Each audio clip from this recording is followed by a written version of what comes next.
Peace. Lee, coming back at you on behalf of SLEMars.com and also our online metaphysical store, L9shop.com.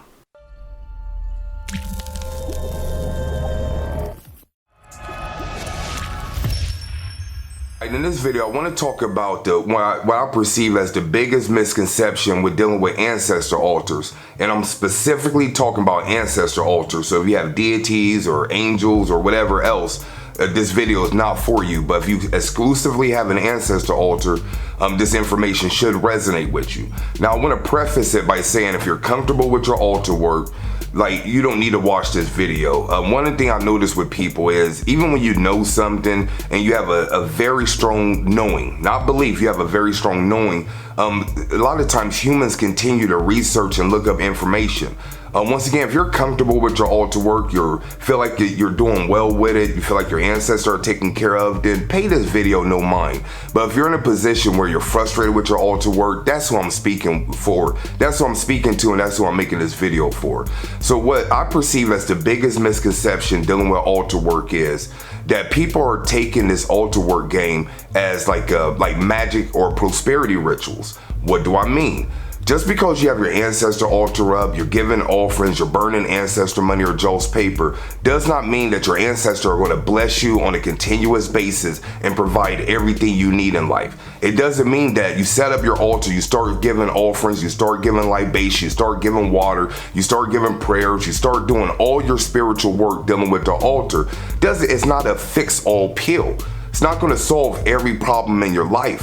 What I notice with people is you do the altar work and you think your relationships are going to automatically improve. You think money's going to come in the bank out of nowhere.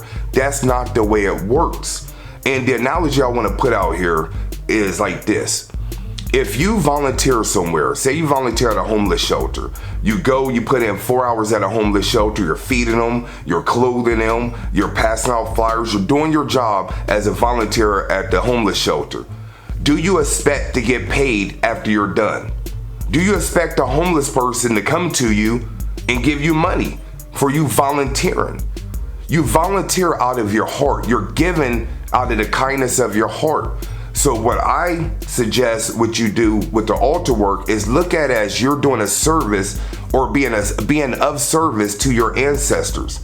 And just like when you volunteer, the universe does usually blesses you in one way, shape, or form.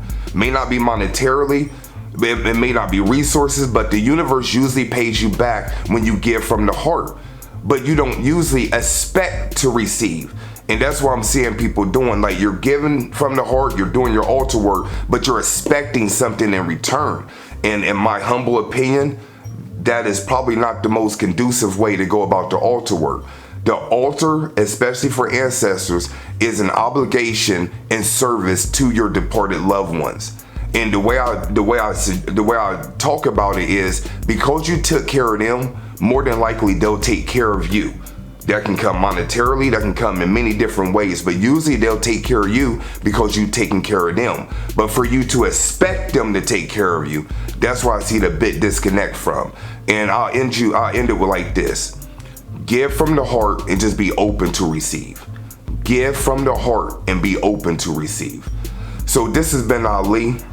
You want to find out more information about myself and what we do, be sure to visit my main website, SLEMars.com. If you're in need of metaphysical tools, supplies, even altar supplies as well, make sure to check out our online metaphysical store, L9shop.com. That's EL9shop.com. So until next time, this has been Ali.